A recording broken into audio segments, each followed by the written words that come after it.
Your film is now ready to be shown.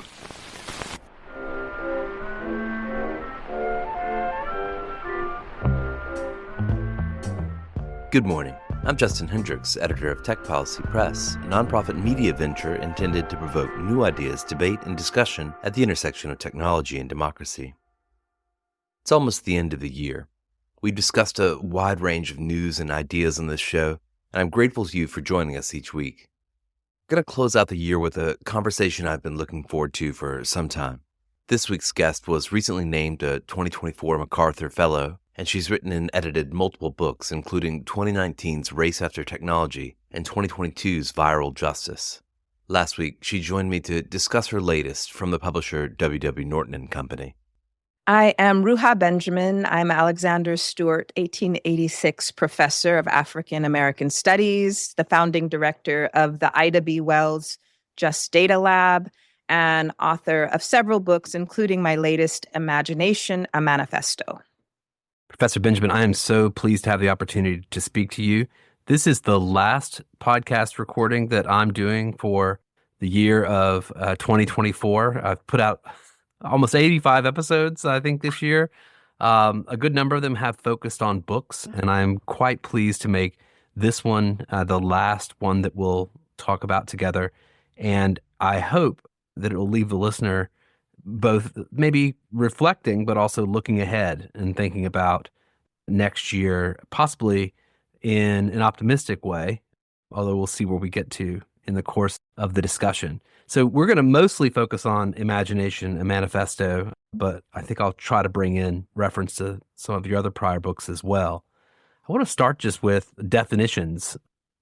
You say in this book, in most cases, you're talking about collective imagination, as when we imagine different worlds together, writing shared stories and plotting futures in which we can all flourish. Is there anything else that you'd want to say to define the term imagination? Yeah, I think partly what I want to do with whether it's the definition or our common conception of imagination is to insist that imagination is not a straightforward good. We often cluster imagination with words like play and creativity, and that brings kind of feel-good vibes. And what I want to say is there are very harmful forms of imagination, dominant imaginaries.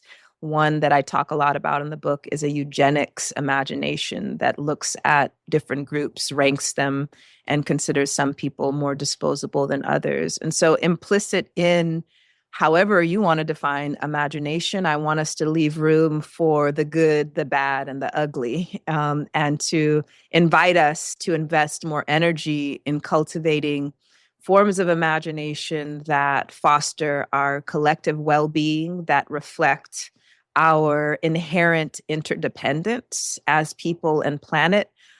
And I think to do that, we have to take imagination seriously. We can't dismiss it as flights of fancy or something that we kind of do if we have time when we daydream, but to say we need to carve out more space in our discourse, in our work, in our lives for imagination as a battlefield. So imagination is a kind of force in the world, something that is in a competitive environment where seeing imaginations compete with one another. Sometimes we call that politics, but seems like it's other things as well. Yeah, I think partly why I like to zoom out and frame the kind of background noise or the foundation of all these other things that are more obvious and evident, the things that get codified in our laws and our policies and our infrastructure that are more evident to our eyes, we can see it and point to, is to say behind that, there are other logics, values, perceptions that occasionally materialize so that we can see them, but often stay in the backdrop. Because in my view, the more powerful a force is in the world, the less evident. The power comes from its invisibility, our inability to point to it and to direct our attention to it for critique or otherwise. And so in naming the different forms of imagination that become encoded, that infect our institutions and our laws and our various social systems, that to me is a first step in putting those in their place and beginning to cast a critical light on them. So the first step in any power struggle is to name the realities that we're struggling over. I find that a lot of the conversations I'm in lately, especially after the US election, that a lot of folks are coming to grips with just how difficult a prospect the next few years will be, the next few decades. There's almost a sense of looking further out, thinking longer term. I don't know if you're feeling that in some of the conversations you're having as well, but one of the reasons I was excited to talk to you is I think your book invites us to think in a longer term. How has your relationship with the future changed in these last few months? Yeah, I think it's become in many ways, as you describe, more directed to longer or medium term futures when you feel like you've, say, lost a battle, as many people do. I don't necessarily, but because I wasn't invested in this particular electoral struggle in the same way that many people around me were, I think it makes sense to say, if in the next 3 to 4 years, these things seem impossible to do or to engage in, then I need to think further out. And I do think it's helpful to think in that longer term in terms of how we invest our energies. One of the very basic struggles that I think one way to understand what we're struggling against is that there are powerful forces that want to make the very conception of a society seem like a foreign idea, like an impossibility. This idea that we are responsible for each other, that we need to care for one another, and that care needs to be encoded in our infrastructure, in our social safety nets, in our institutions. And there are powerful individuals, organizations, parties that want us to revert back to this very anemic idea that we're just free-floating individuals. Our self-interest is what wins the day.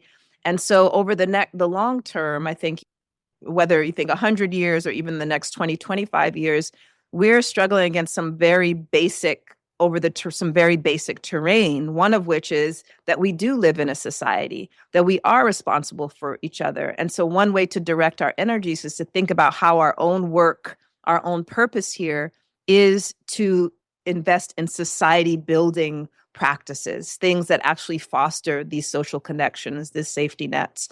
And while certain things might be impossible or seem impossible in the short term, because of who happens to be in the White House, I think there's still so much we can do, whether some people think about it at the local level, whether some people think it at the transnational level. There are different scales in which we can be working to really foster these social connections and relationships and infrastructure. So you talk about this book as a proposal for exercising our mental and social structures of the tyranny of dominant imaginaries. You've already mentioned one of those, the eugenicist framework that you look at it in the book. Are there other dominant imaginaries that you think the listener should have in mind for this conversation? One is this idea of winner takes all, or the idea that for me to do well, you have to lose, or vice versa. This zero-sum game, as McGee talks about in her book.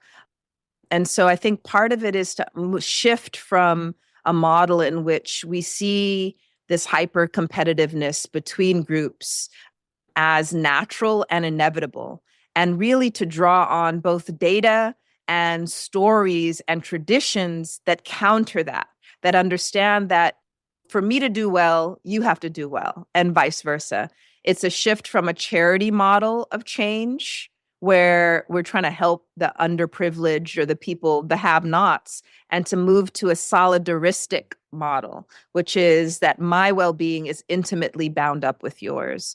And in that light, I think for those who are motivated by data and empirical sort of information, there's plenty of evidence to suggest that in context, whether at the local, state, national level, where there's a wider gap between the so-called haves and have-nots, the haves in those places, the people who are supposedly privileged, do not fare as well as the so-called haves in places where there's greater equity and justice. That means inequality makes everyone sick, at some level, not just the obvious targets of harmful systems, but actually harms those who are supposed beneficiaries of that, whether increasing their anxiety, whether you have, like colleagues of mine have written about deaths of despair among white Americans, higher rates of substance abuse, suicide, mental health.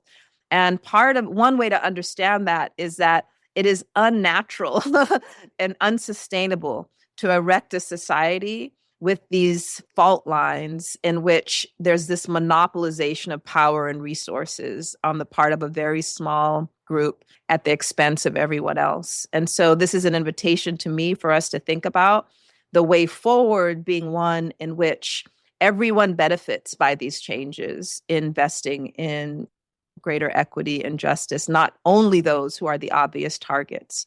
So to recap, another very harmful idea is this idea that, winner takes all, zero-sum game, and we can move to a more solidaristic understanding of our relationship to each other and the way forward. You talk about deadly stories of entitlement and domination that are all around us. This book is not about tech alone. Some of your other books, of course, are. But when I read those words, think about our current tech imaginaries. I think about the authoritarian imaginaries, all of which seem to be, gaining ground around us. They're big marketing budgets and also sometimes guns and bullets behind these imaginaries. How does tech fit into the way you think about these things? Yeah, unfortunately, I get to speak to tech audiences quite often.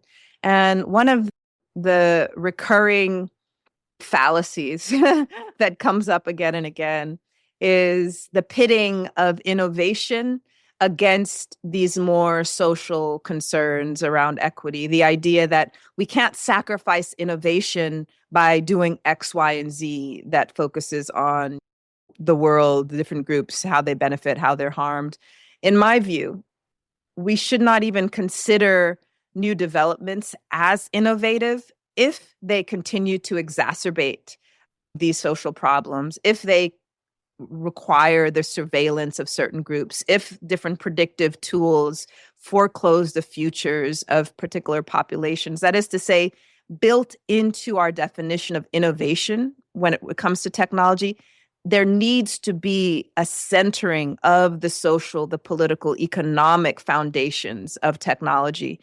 We can't think of like the tech innovation as over and above these other contexts. And so this is an invitation for those in tech and also those who are advocating on the outside not to adopt that false binary between innovation and inequity and to say one sacrifices the other, right? But to say, no, we need to completely redefine what counts as innovation, that it has to be human-centered, that it has to be attentive to the social inequities that it exacerbates, but could potentially counteract, et cetera. And so I think that is one of the lessons or invitations in the book for those who are invested in tech innovation. This reminds me that in one of your prior books, Race After Technology, you talk about the idea of recasting who we think of as innovators. Yes, absolutely. And so I'll give you a quick example that hits that point home. There's a group of researchers who were developing an AI prediction tool in the healthcare system. And they realized that if they would train this AI based on doctors' reports, specifically reports about pain treatment, pain diagnosis, that is known to be deeply biased, specifically against Black patients. That is, their pain is routinely underdiagnosed or ignored.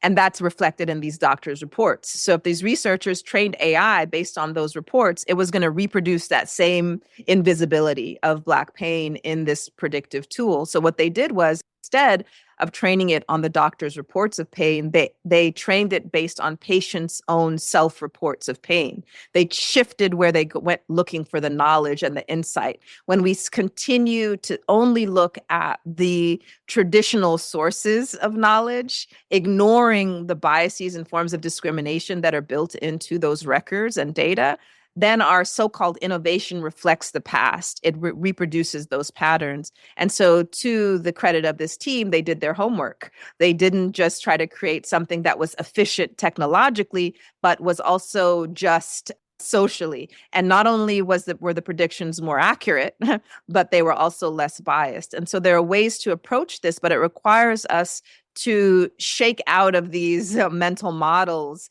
that associate knowledge only with those who have the letters behind their names, and to look to other sources of insight and knowledge that are often discounted or ignored.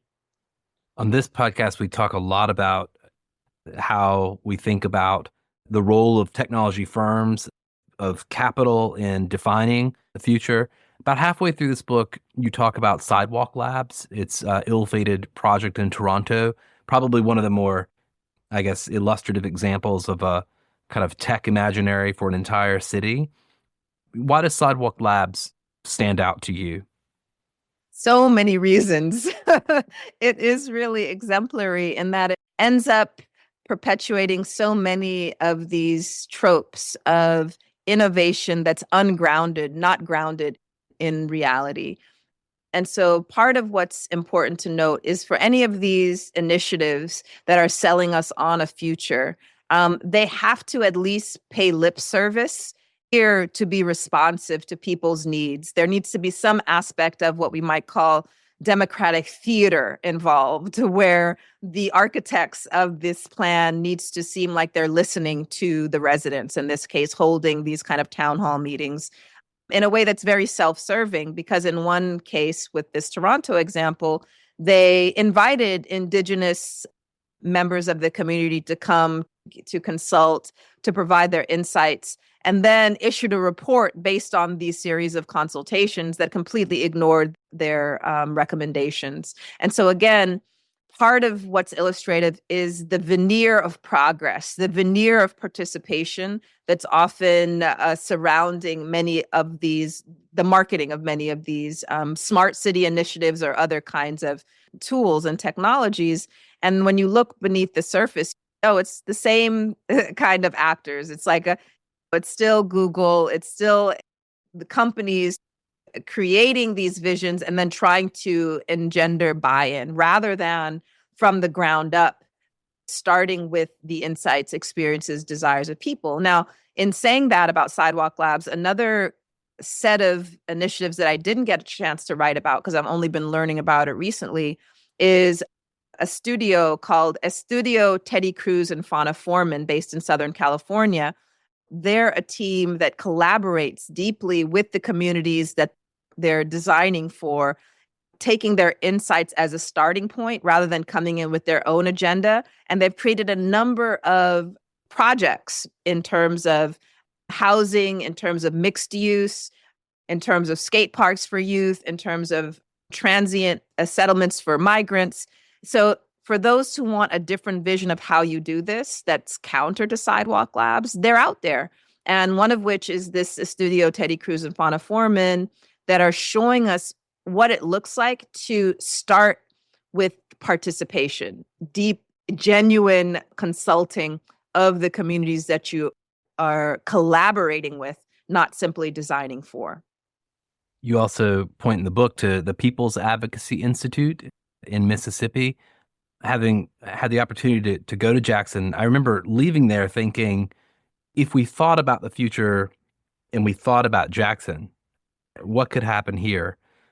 Maybe that would be a different way to imagine the future of this country. Jackson seems like almost just such an important place to me in many ways. Absolutely. Cooperation Jackson, this set of projects that are all connected, whether it's like farming, there's a tech maker space, there's recycling, there's housing.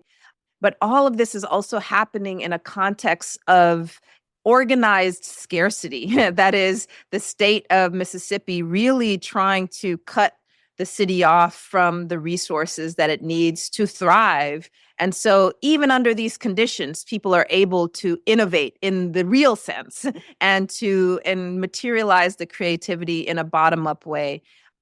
And so bridging what's happening in Jackson to what's happening on the US-Mexico border with the first example I described, one of the phrases that I think is useful that comes out of that work is that these everyday community-based practices of innovation and world building need to trickle up into planning, into policy. We often talk about things trickling down, but what the knowledge of the people in these places needs to trickle up to inform the so-called experts and bureaucrats and technocrats that think they know it all. Maybe we just press you a little more on the border as a place where we can imagine the future. Another topic we've addressed recently on this podcast had an author called Petra Molnar, who references your work many times in her book on border technologies. I just invite you to maybe a little more on why you think borders are so important.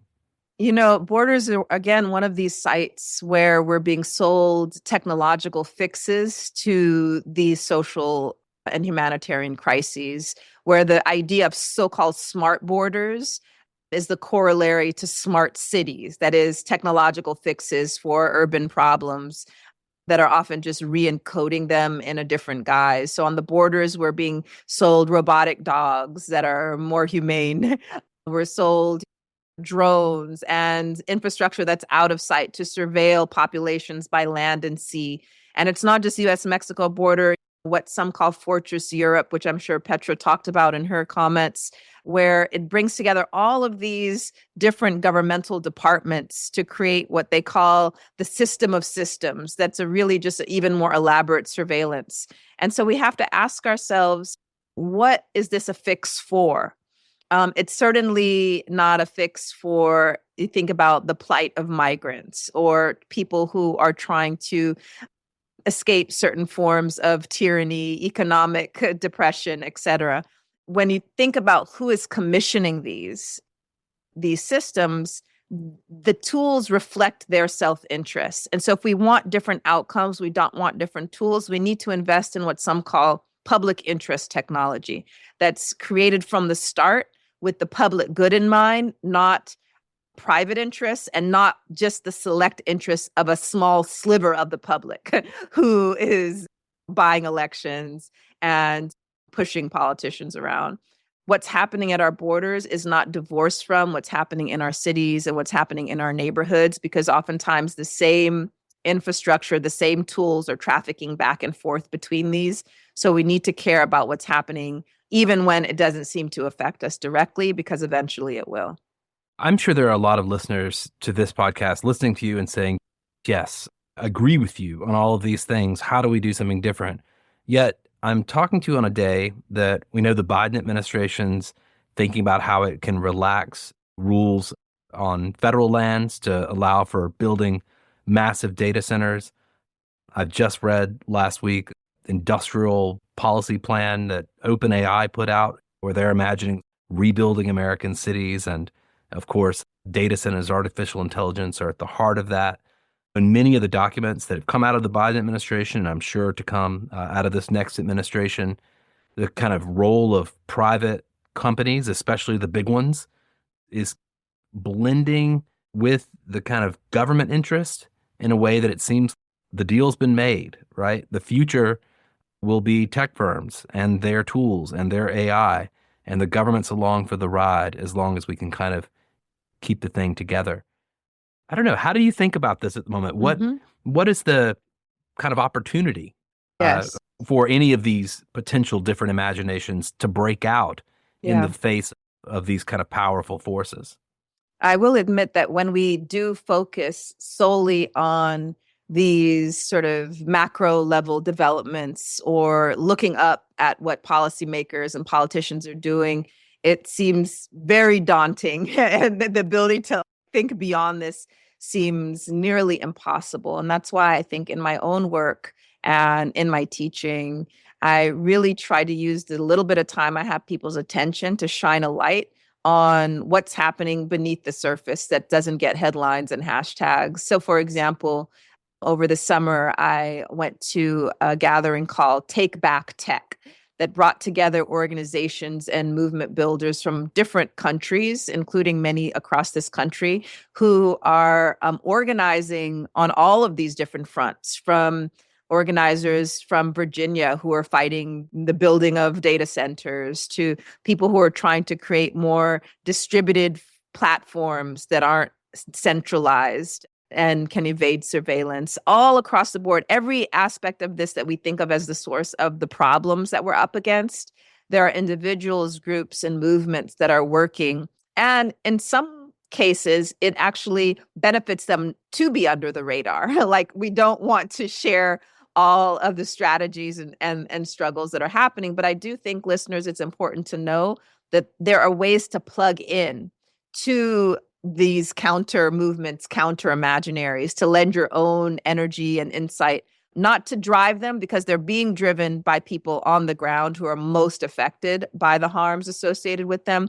but to lend our energy and our time to them. And so one stop for those who want to learn more is to go to the website of the Take Back Tech, to see the different panels, organizations, speakers, where in the world they are, see what's closest to you, plug in, reach out to them, donate, fund these efforts, because they are out there.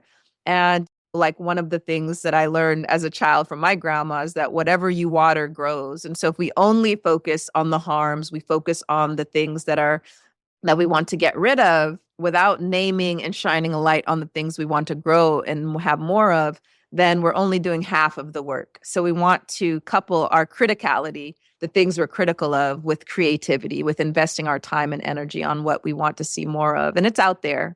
You'll learn about some in the book, but lots more on the resources tab of my website. And also, if you go to some of these websites like platformcoop.org, there's an initiative that my colleague Timnit Gebru has started, an organization called Distributed AI Research Institute. And one of the things that they are working on that I think is worth just noting here, we talk about a lot of the issues with the labor behind AI. That is, the people who make these systems appear magical, whether it's data workers in Kenya or content moderators in the Philippines, who are really harmed by the constant sort of intake of the worst of the internet. But now there's an initiative called the Data Workers Inquiry, which are workers themselves doing research on their own conditions and advocating and organizing around that. And I got a chance to attend one of the Zoom panels, which listeners can go in and listen to. If they put Data Workers Inquiry, go to their website. Again, it's the people most affected who are leading the charge, who we have to learn from and listen to. It's not being done for them, but they are driving the changes that need to happen in terms of the workforce behind these AI systems. And so the good work is out there. We just want to invest, donate, and lend our energy and attention to those as well. You've mentioned that you're an educator, that you spend a lot of time with students, that you write about your childhood, how you used to play school on your front porch in the book, and how that sort of stuck with you all the way through. This book contains exercises, some useful thought starters, and exercises that folks can go through themselves to think about the future differently, think about imagination differently. I can't help but ask, is there one we could do right now? Sure. Yeah, one of the intro exercises that's fun to both break the ice, but also to challenge the kind of credentialism and expert lay divide that often shapes our public discourse, is called MSU. And MSU stands for making shit up. And what this exercise is, we ask each other, what kind of degree do you have beyond the typical academic subjects? Do you have in terms of different interests, eccentricities, quirks that would tell me something about you that isn't obvious from, let's say, your resume? And so if I had to give you an MSU diploma, what would be on the diploma, Justin? What would be your BA or MA, whatever? I have to say, I grew up in a Navy family, moved around a lot as a kid. And for whatever reason, every house we moved into was substandard. And so my father spent a lot of time rebuilding and remaking and adding on and always plugging holes and variously doing stuff like that. And I have taken up that work in an old house in Brooklyn that's generally falling down around me, which has led me to also be somewhat of a resource for neighbors and others on the block who either need to borrow a tool or maybe battle test some cockamamie plan to fix something or other. Yes. So I guess that's one of my absolutely my credentials beyond my what Tech Policy Press listeners would generally think of. Absolutely. What about you? Yeah. And so mine aren't as vital. That's like an essential skill you have there that we will need in the apocalypse. And so everyone note, we go to Justin's house to figure out how to do that. What I would say, since what often gets highlighted are the like formal titles and so on, is that I have a BA in being an introvert who can still do public things. I have a master's degree in not answering my phone because I have a phone allergy. And I have a PhD in sending just the right GIF in response to a text thread. So I have a real skill at finding the right little GIF to send people. Again, not too serious, but it also gives you a sense of, I have a sense of you have a sense of me beyond the heady, weighty things that often get highlighted in our bios. And how does that open up for us then? We can have a different type of conversation about imagining, I don't know, if we had to rebuild institutions around us. You went to the word apocalypse. Is that kind of what you're thinking there? That for me, it's a starting point. Yeah. If we're sitting in a group and we start with something like this, or a related exercise as we think of ourselves in Earthseed community, which is the writer Octavia E. Butler's speculative fiction from Parable of the Sower. And we think about what skills do we all bring that would help us create this community from scratch. Definitely yours would fit into that exercise. But part of it is to see one another in a different light beyond the rubrics of the institutions. And so oftentimes the way we engage with each other are strictly through the titles, the expertise that have been granted to us by these other entities, rather than those things that are self-fashioned, how we understand ourselves when no one is looking, what we bring to the table. And I think that shift in perspective from the institutional gaze to the more community-oriented or bottom-up gaze opens up a different set of possibilities in terms of how comfortable we are expressing our ideas, our experiences. It brings different histories into the room, right? Rather than starting a conversation, assuming we're starting this just from this point on, thinking about what and who we bring into the room with us. And so I think it just shifts the starting point to have a more robust, equitable conversation where, let's say, the people with the technical degrees don't get to trump at what everyone else thinks just because they happen to study X, Y, and Z. There's other kinds of insights and knowledge that we want to foreground in any kind of world building exercise or any kind of consultation period that moves beyond just those typical academic hierarchies. Should we talk about the bees? Yes, absolutely.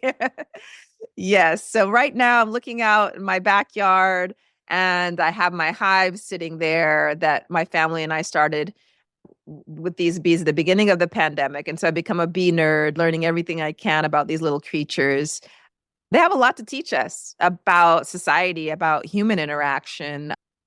One of the many lessons, and I talk about several of them at the end of Imagination, one that I think is particularly relevant always is the fact that the bees that were in my backyard over the summer, working mightily, filling those hives with honey, buzzing, stinging anyone who was a threat, which was important, etc.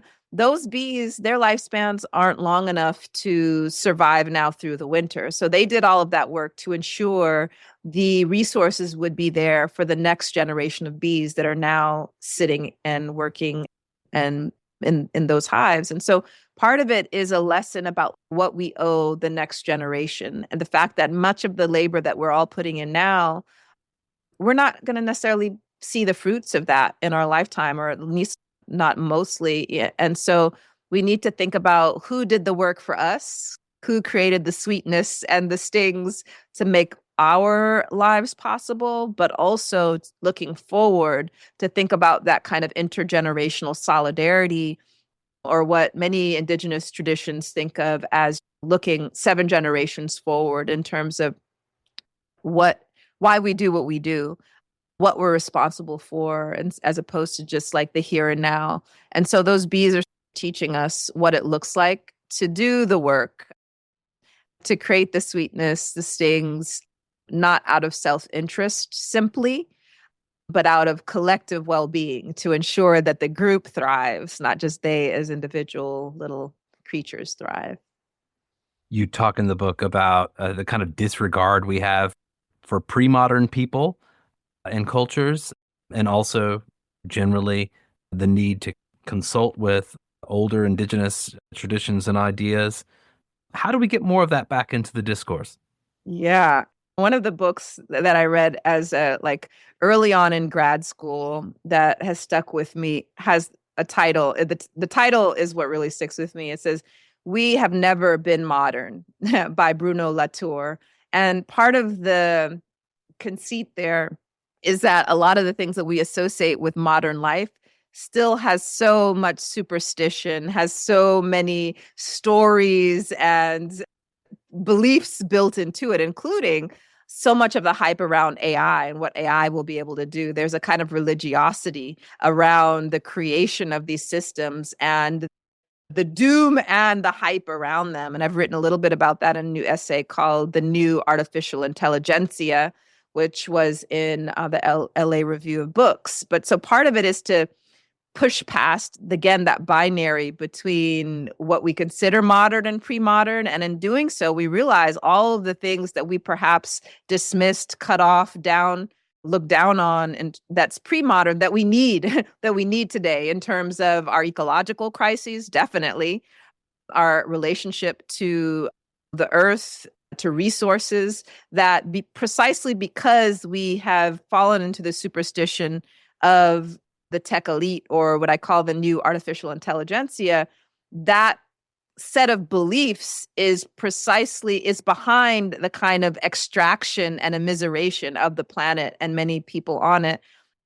In my view, the AI that we should be investing more in is not artificial, it's ancestral intelligence. It's the collective know-how, the wisdom that has been cut off from us, in part because of who it's associated with. And so these hierarchies of knowledge map on to these social hierarchies of race, gender, class, nationality, religion, that we associate some with authoritative knowledge and some with mere tradition, mere everyday forms of experience that are not privileged. And so I think AI in the ancestral sense needs to have a greater role in our deliberations and in the knowledge that we look to build the world that we want. What's next for you? 2025. Is there another book on the way? It won't be out in 2025, but I am working on it now, tentatively titled Ustopia. And the subtitle, which I'm sure my editors will change, is A Bullshit Detective's Guide to the Future, because I want us to be able to identify the bullshit so that we can also identify the brilliance that is in our midst. And ustopia is a word that I'm borrowing from science fiction writer Margaret Atwood. But essentially this idea that we are being scared to fear dystopias, and we're being excited and made to be enamored with utopias brought on by technology. And what I suggest is that we move past both of those narratives and ideas of doom and hype, and remember that the future is us. Whatever happens in the future, whether it's loathsome or loving, is going to be a reflection of who we are and what we make it to be. And so the book is both a critique of the bullshit and also a celebration of the brilliance if only we invest in it. We needed a little bit of both, and I'll look forward to reading that one. Perhaps I'll even have the pleasure of having you back on this podcast Absolutely. sometime. Ruha Benjamin, author of Imagination, a Manifesto, as well as many other titles. Thank you for joining me. My honor. Thank you for having me.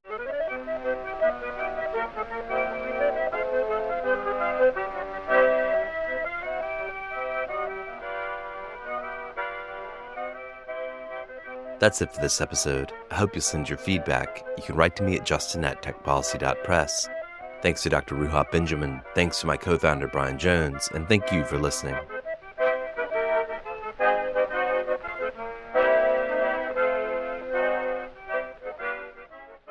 Tech Policy Press.